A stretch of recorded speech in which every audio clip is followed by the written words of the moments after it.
Parlez-moi d'IA. Mesdames et messieurs, bonjour. Je suis un super ordinateur Karl, cerveau analytique de recherche et de liaison. C'est une machine qui ressent les choses. On nous raconte n'importe quoi sur l'IA. Alors, qu'est-ce que tu en dis, Kit? Moi, je n'en dis rien du tout. Et la créativité, elle reste du côté de l'humain. Parlez-moi d'IA, présenté par Jean-Philippe Clément. Bonjour à toutes et à tous. Est-ce que les outils IA pourraient nous aider à plus de transparence et de probité pour lutter contre la corruption? C'est la question que l'association spécialisée Anticorps s'est posée et un groupe de travail a réussi à construire plusieurs outils automatisés d'analyse et de détection qui les aident dans leur mission. Ils sont avec nous pour partager ce projet. Alors accordez-vous 30 minutes pour interroger une nouvelle fois ce que provoque l'éruption de l'intelligence artificielle dans nos vies, d'un point de vue social, culturel, éthique, un petit peu technique aujourd'hui, et toujours politique.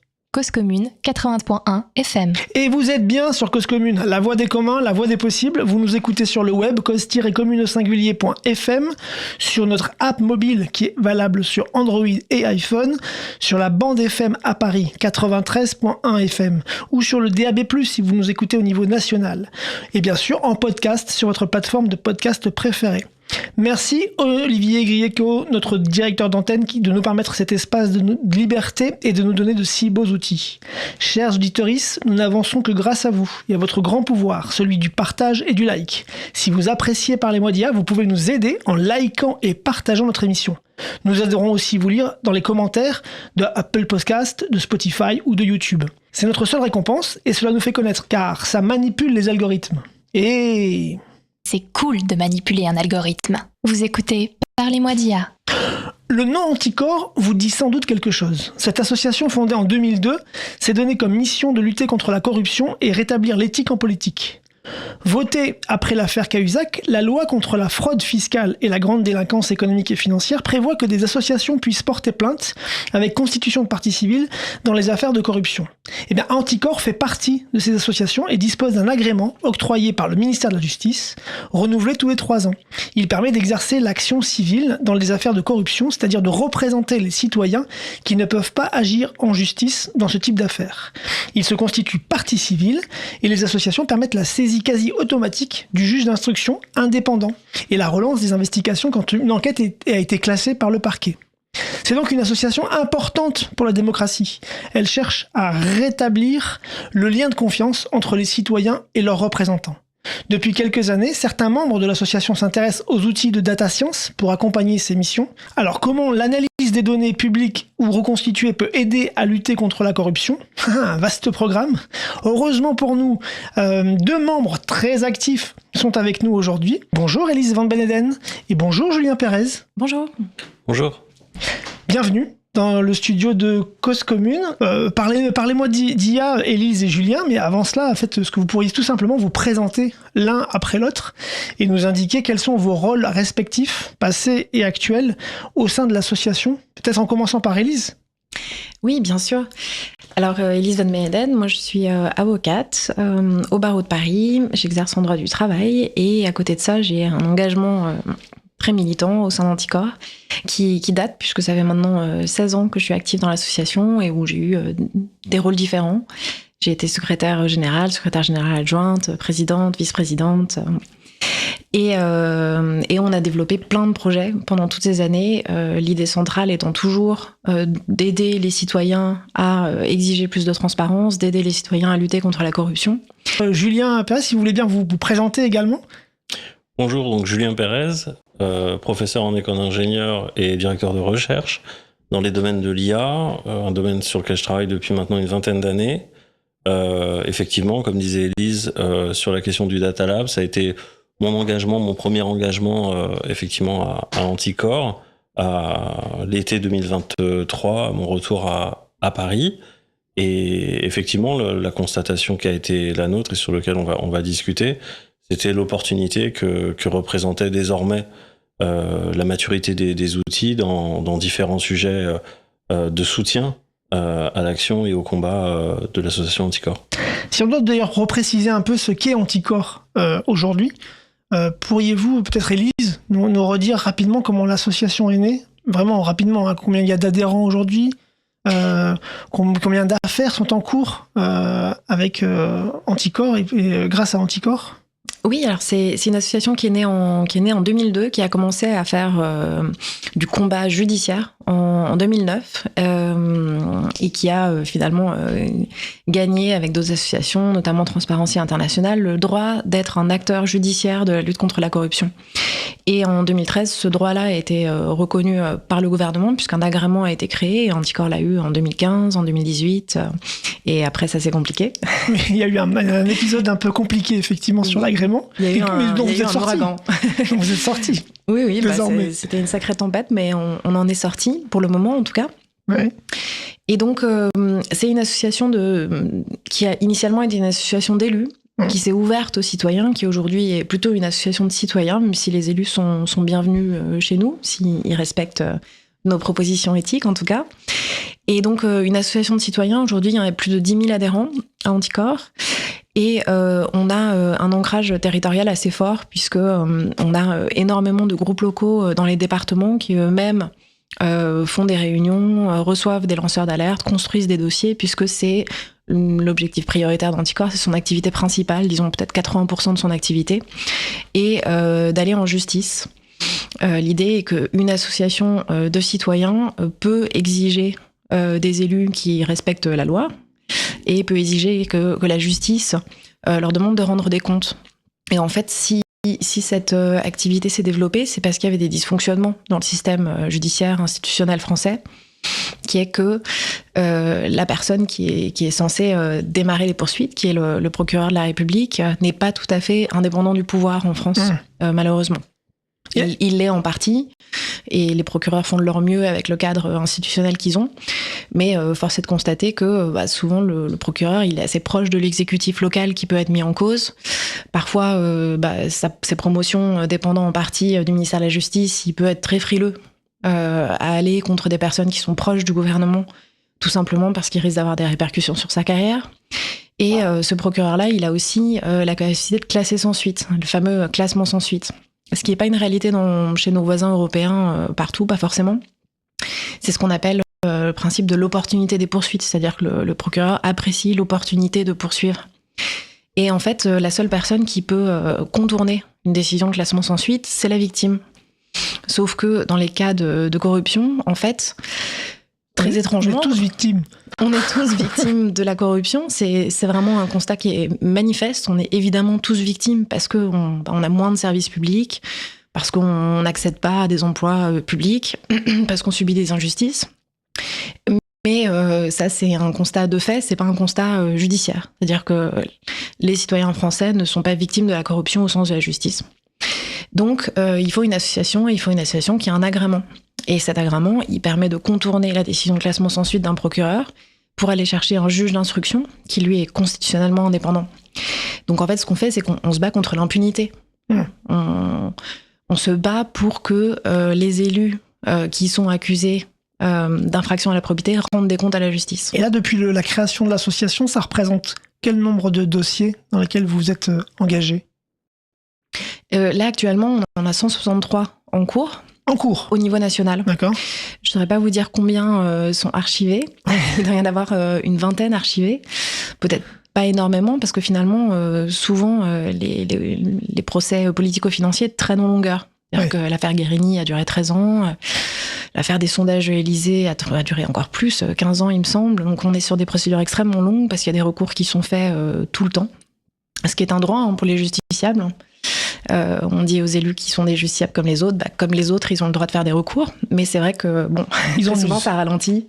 Voilà, ils en usent, ils en abusent peut-être un petit peu, mais ils ont le droit de le faire. Et donc on a peu de procès qui sont terminés, on a beaucoup qui sont en cours. Et quand je vous dis 163, en fait, ce sont les procédures qui sont assumées par l'association au niveau national. Mmh. Mais nous avons dans tous nos satellites départementaux des responsables de groupes locaux qui ont 4, 5, 10 dossiers. Donc on a vraiment une présence importante au niveau local, tout simplement parce que l'intensité de ces questions de probité se manifeste. Oui, l'intensité des répercussions, des conséquences est parfois beaucoup plus dure, beaucoup plus facile à ressentir au niveau local, et c'est vraiment un axe qu'Anticorps à développer très rapidement et auquel on tient énormément, c'est d'être présent un peu partout où on peut. Donc ça veut dire que les citoyens qui ont envie de lutter contre la corruption partout en France peuvent rejoindre un groupe local, et s'il n'y en a pas, ils peuvent se proposer pour le diriger, l'animer. C'est des échelons départementaux qui sont concernés par les comités locaux, si j'ai bien compris. Oui, absolument. Ce sont des groupes locaux et c'est à l'échelle départementale.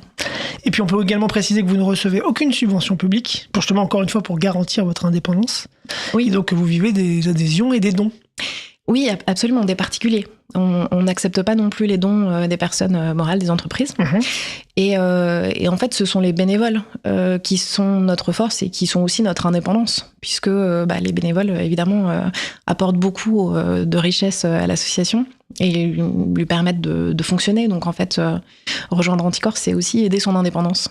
Et donc, les sous-groupes qui finalement constituent Anticorps, vous l'avez dit, c'est les comités locaux, donc départementaux, mais c'est aussi des commissions thématiques qui fonctionnent à l'échelle nationale, dont le fameux Data Lab, Absolument. dont on peut parler. Peut-être que, du coup, Julien, vous voulez bien nous présenter le Data Lab et nous dire un peu comment il fonctionne, finalement, aussi comment il a été créé, pourquoi il a été créé et comment il fonctionne aujourd'hui. Le Data Lab est venu, si vous voulez, d'une convergence d'observation qui est, la nécessité de la lutte anticorruption telle qu'elle est opérée par Anticorps depuis déjà plus d'une vingtaine d'années, et effectivement l'avènement d'un certain nombre d'outils, d'un certain nombre de méthodes, et plus généralement, comme je l'entendais dans le générique, de l'utilisation des méthodes d'analyse de données, qui aujourd'hui arrivent à des niveaux de maturité qui viennent en convergence avec tout un travail législatif de mise à disposition de la donnée publique. Je pense aux lois sur la transparence, et qui sont en fait le matériel nécessaire à ce que ce type d'approche puisse exister. Et donc effectivement, à partir de juillet 2023, on a eu l'opportunité de discuter avec Élise et les premiers membres de ce qui est devenu le Data Lab, de la possibilité d'avoir des premiers sujets concrets à l'usage d'Anticorps. Et pour le fonctionnement, on aura le temps d'en parler, on fonctionne effectivement exclusivement avec des bénévoles. Et justement, donc, dans les bénévoles, peut-être, Élise, combien de personnes finalement sont concernées par le Data Lab ? C'est quoi les bénévoles, le profil des bénévoles qui viennent constituer l'équipe du Data Lab ? En fait, le Data Lab, c'est la rencontre de la science des données et du juridique. Oui. Donc, on a autant besoin de bénévoles qui sont des juristes que de data scientists qui ont envie de venir nous aider.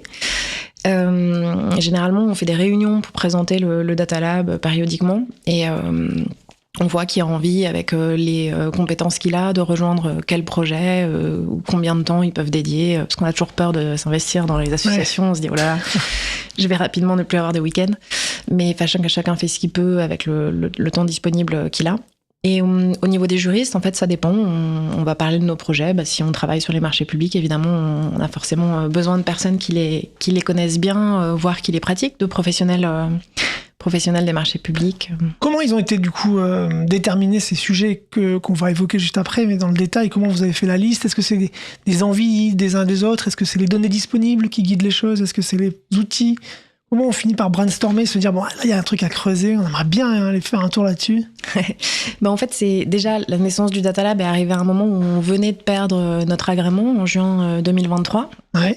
Donc ça, c'est un message à tous ceux qui veulent nous embêter. Sachez que quand on nous embête, quand on nous enlève nos outils de lutte, on crée encore plus de projets. On en crée d'autres. Donc voilà, faut pas toucher à notre agrément. D'accord. Et c'est dit. Le premier projet, en fait, il se base sur les marchés publics, tout simplement parce que c'est de la donnée qui est publique. Elle est forcément publique. Bon, si elle n'a pas été publiée, c'est encore un autre problème. Mais normalement, elle est publiée. Donc, on s'est dit... où est-ce qu'elle est publiée, cette donnée en particulier ? Elle est publiée, par exemple, dans les DECP et dans pas mal de plateformes, comme le BOAMP. Ok. Et c'est disponible ? Bien sûr, oui, c'est disponible. C'est le but. D'accord. C'est le but, c'est que ça puisse être transparent, vérifiable par tous. Donc, c'est de la donnée qui est disponible en ligne. Et est-ce qu'elle est de bonne qualité aussi, cette donnée sur les marchés publics ? Alors peut-être c'est peut-être Julien qui répond à ça, pour le coup. Alors ça, je pense que c'est un point absolument crucial, effectivement. Alors, comme le disait Élise, on a un certain nombre de formats comme le DECP, les données essentielles de la commande publique, ou le BOAMP pour ce qui est du journal officiel.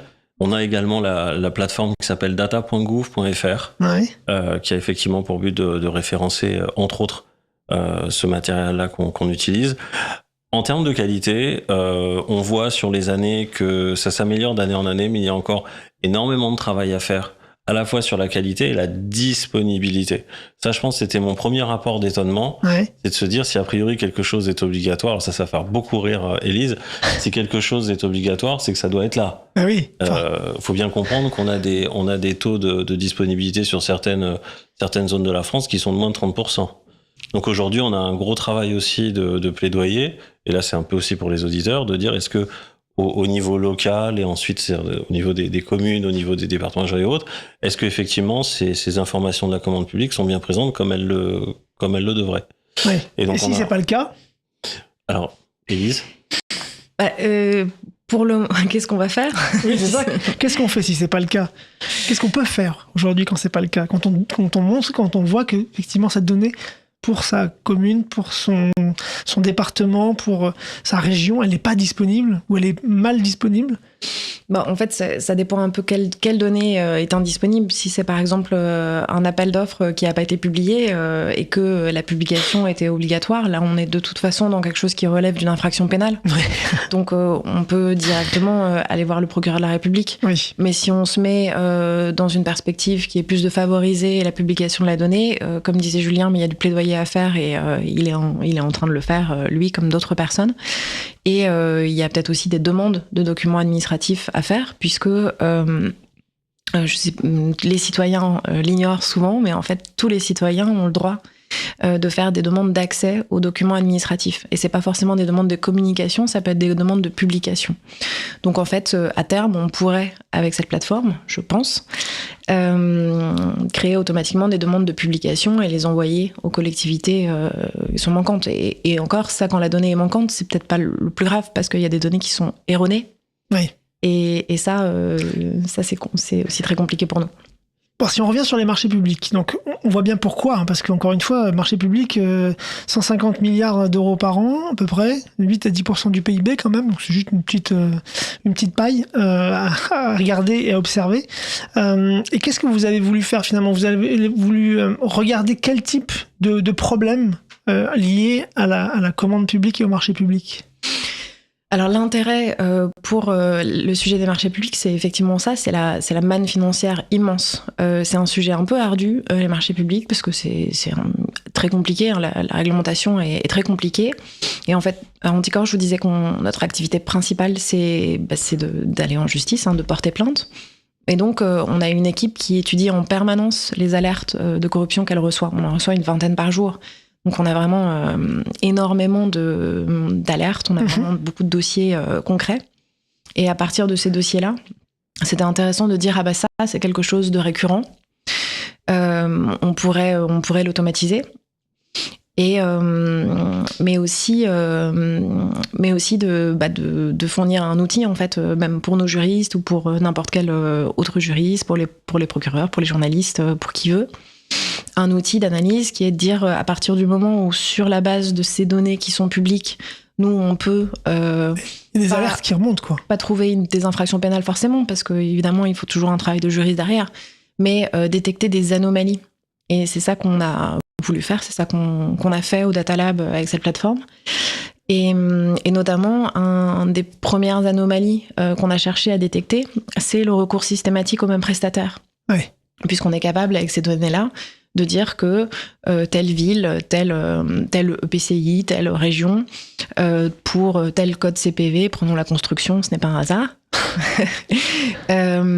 sur les 2 dernières années, a systématiquement, ou à hauteur de 70%, 80%, 90%, donné les marchés publics de BTP à la même entreprise ou à plusieurs entreprises qui sont dirigées par la même personne. Ça, c'est un constat qui est très, très intéressant, parce que généralement, quand on donne toujours les marchés publics à la même personne, c'est qu'il y a un lien d'intérêt.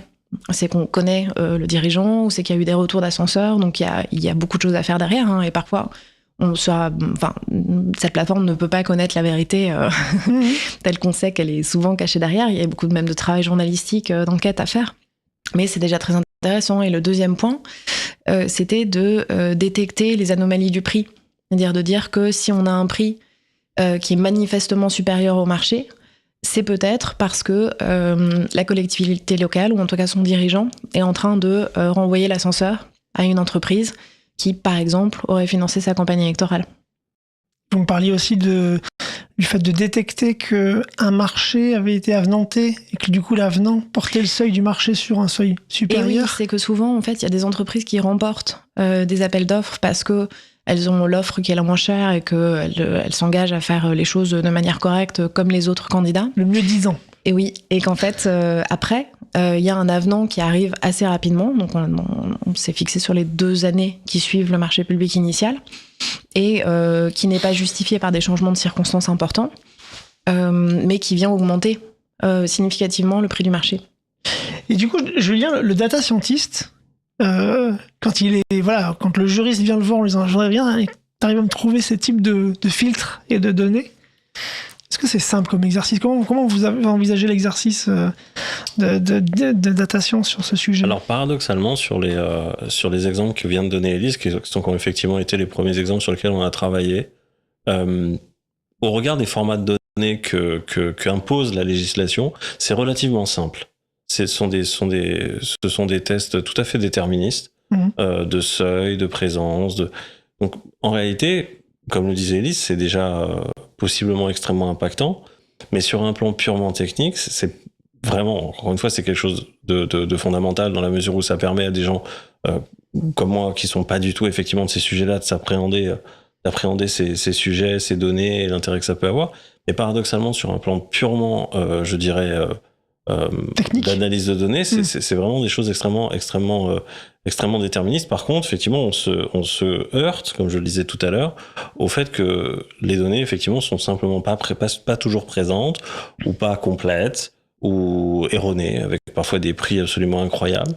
Et les gens seraient vraiment surpris, même déjà, effectivement, ça c'est quelque chose aussi qu'on veut développer avec la plateforme quand on l'aura mise à disposition du public dans un schéma qu'il nous faut encore définir, de réaliser simplement, encore une fois, sur sa propre collectivité, de comment ces informations sont remontées comme elles devraient l'être, encore une fois, aux plateformes identifiées, comme ici, depuis fin 2022, maintenant c'est depuis fin 2022, c'est effectivement data.gouv.fr.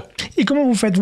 Vous batchez la donnée, donc vous la récupérez, tous les 3 mois, vous faites tourner toutes les détections sur la globalité des données. Comment on gère justement cette façon d'envisager la donnée et l'analyse de données ? En production, on la récupère 2 fois par semaine. D'accord. Parce qu'on a en fait une mise à jour qui est faite par la DGFiP 2 fois par semaine, sachant que, sans rentrer dans les détails trop techniques en réalité, le fait de dire qu'effectivement les données doivent être présentes sur data.gouv.fr reste une obligation, je dirais, extrêmement lâche. C'est-à-dire qu'en fait, on n'est pas à un point parfaitement unique dans ce répertoire de données. Et il nous faut quand même travailler pour aller au maximum, aller chercher toutes les données qui sont présentes, ce qui est déjà surprenant. Ensuite, si on continue sur ce sujet-là, une autre difficulté qu'on va avoir ensuite après, c'est que on va avoir différents types de données sur lesquelles on veut récupérer et qui ne sont, de manière surprenante, pas liées entre elles. Par exemple, si vous prenez par exemple l'appel d'offres et ce qu'on appelle le donné essentiel de la commande publique, c'est-à-dire la signification de l'attribution du marché, aujourd'hui, effectivement, même si la loi nous dit qu'on devrait avoir effectivement un identifiant qui lie les deux, aujourd'hui, ça n'est pas le cas. Et comment vous faites cette liaison, du coup, cette curation de données ? Alors, pour le moment, on l'a fait de manière probabiliste. Pour le coup, on n'est plus dans une approche déterministe, on est une approche probabiliste où on va utiliser certaines informations de localité, d'intitulé, pour faire ce qu'on appelle l'appariement d'un graphe biparti, n'est-ce pas, pour arriver à faire ça. Mais par contre, on résout de manière probabiliste quelque chose qui devrait être totalement déterministe. Bon, donc ça va être mis entre les mains des responsables, ou en tout cas des entités plutôt locales, pour qu'elles regardent aussi à leur niveau comment ça va se passer. C'est déjà le cas, la plateforme en période de test actuellement. Et donc ce qu'on entend, c'est que vous vous interrogez sur la manière de l'ouvrir finalement plus au grand public, parce que c'est quand même un outil puissant qui nécessite d'être bien compris aussi. Et donc c'est aussi un stade supplémentaire qui arrivera bientôt. Autre projet, il y a l'agent conversationnel. Donc là, pour le coup, on utilise les fonctionnalités d'un chat GPT, enfin d'un LLM en tout cas, d'un chat GPT-like, pour finalement avoir une discussion sur une situation et vérifier que cette situation, elle n'a pas un caractère pénal potentiel, notamment sur la prise illégale d'intérêt ou sur le conflit d'intérêt. Alors comment ça marche ? Je commence à discuter avec l'outil et on lui dit j'ai l'impression quand même que cet élu là, il y a ça, il y a ci, et il commence à discuter avec vous pour voir s'il peut qualifier un peu les choses. Oui, c'est ça. C'est-à-dire que n'importe quelle personne peut s'adresser à l'agent conversationnel, lui dire moi dans ma ville, le maire il a embauché sa nièce à la mairie pour refaire le site internet. Il y a toujours pas de site internet. Tout le monde sait qu'elle en faut pas une. Est-ce que ça ressemble à quoi ? Est-ce que c'est grave ? Est-ce que j'ai le droit d'aller prévenir le procureur de la République ? Et en fait, cette machine, pour le moment, on est en train de lui apprendre le cheminement juridique à suivre. C'est-à-dire dans quel cas est-ce qu'on est, quelle commune c'est, combien il y a d'habitants, ok, telles règles sont applicables. Est-ce qu'on est dans les exceptions prévues par la loi ? Non, d'accord, on continue. Est-ce que la personne, le citoyen en question, sait si le maire a participé ? Ah, il sait pas, ok, on va faire une demande de documents administratifs pour avoir le compte-rendu de la réunion, pour vérifier si le maire a participé à sélectionner sa nièce ou si il a pas voté, s'il a quitté la salle, etc. Donc, en fait, c'est vraiment ce que font nos juristes. Mais si on le fait, c'est pas parce que nos juristes en ont marre de le faire, c'est parce que c'est vraiment le cas du quotidien. Oui. Il y en a tellement. Et ça démultiplie du coup les moyens de mettre cet outil-là à disposition des adhérents et des... Absolument. Alors ça démultiplie, oui, et en même temps, on ne pourrait pas, en tout cas, gérer tous les cas qui arrivent chaque année. C'est impossible. Vraiment, le cas de l'élu local qui essaye de favoriser un membre de sa famille et qui trouve ça totalement normal, mais en fait, il y en a partout. Et d'ailleurs, même les citoyens, parfois, ont du mal avec ce type de cas. Il y a plein de gens qui disent moi aussi, à sa place, si j'avais le pouvoir, je le ferais. Donc c'est quand même probablement l'infraction qui est la plus courante. Du coup, face à un phénomène systémique, on s'est dit qu'il fallait qu'on arme l'association pour pouvoir gérer ça à plus grande échelle. Après, là, je vous parle de quelque chose qui est pour aller vers une qualification pénale pour le coup, mais ça peut aussi être un outil qui est utilisé en amont pour éviter de faire une erreur, hein, totalement. Ça peut être utilisé par les élus en disant qu'est-ce que je dois faire dans telle situation. Tiens, on parle des élus, justement. Et vous avez édité un certain nombre de préconisations, en tout cas d'éléments de notions à suivre pour les futurs candidats aux élections municipales. Les principales recommandations que vous leur faites, c'est quoi exactement ? Cette année, on a fait un choix qui est inédit pour l'association, qui est en fait de reprendre la charte de l'élu local, parce que dans le code général des collectivités territoriales. Et on a décidé de la préciser, voire d'aller plus loin. Et par exemple, le premier article, c'est l'élu local exerce ses fonctions avec impartialité, diligence, dignité, probité et intégrité. Et là, nous, on a spécifié que déjà l'élu local a un casier judiciaire vierge, puisque c'est pas une obligation. Aujourd'hui, en France, c'est assez extraordinaire, puisqu'il y a beaucoup de métiers pour lesquels il faut un casier judiciaire vierge. Tous les fonctionnaires doivent avoir un casier judiciaire vierge, mais pas les élus. Le deuxième aspect, c'est de dire que l'élu se retire de ses fonctions s'il a été définitivement condamné pour une atteinte à la probité, ce qui est pas toujours le cas, ou alors ça donne lieu à des combats judiciaires pas possibles. L'élu protège les lanceurs d'alerte, c'est extrêmement important dans notre société, hein, parce que si on ne protège pas les lanceurs d'alerte, tous ceux qui ont des dysfonctionnements à dénoncer vont se taire. Et les limitations à 2 mandats exécutifs successifs dans les communes de plus de 3500 habitants, parce qu'on sait bien que dans les petites communes, il n'y a pas toujours full de candidats. Merci beaucoup, Julien, merci beaucoup, Élise. C'est l'heure de conclure, ça va très rapidement cette émission. Merci d'être venu partager avec nous ces projets IA au sens large d'Anticor.